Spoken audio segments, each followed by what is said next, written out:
Charged with multiple counts of murder, the man suspected of killing 8 people in Atlanta, including 6 women of Asian descent, has waived his right to a first court appearance. This comes as the U.S. collectively mourns the victims and calls for justice. It remains to be seen if the shootings were a racial hate crime. Kim Do-yeon reports. Arirang, the man suspected of the killing spree in Atlanta, Georgia, has waived his right to his first appearance in court. This step of the judicial system is when a defendant is advised of charges and the judge analyzes whether the arrest was justified. He has been charged with 8 counts of homicide and 1 count of aggravated assault. Of the 8 murdered, 6 were Asians, with 4 of Korean descent.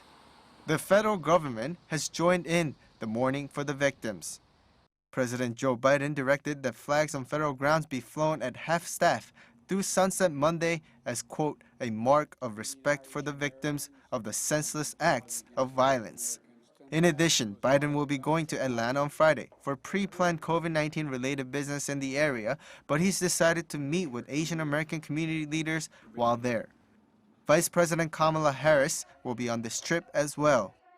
While the early reports suggested there was anti-Asian motive behind the attack, the police departments of the Cherokee County and Atlanta, where the shootings took place, are yet to call it a hate crime.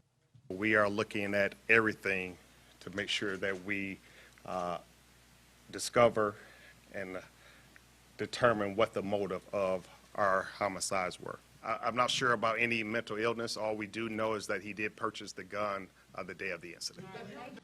Regardless, across the U.S. it has sparked anger from Asian Americans, but it also instilled fear among them.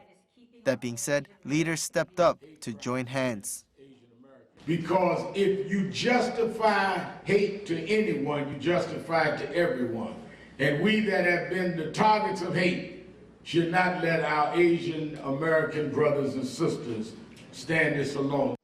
While no one knows whether hate crimes against Asian Americans has reached its peak with this shooting, acts of violence, small and big, against them are spreading like an epidemic. Kim Do-yeon, Arirang News.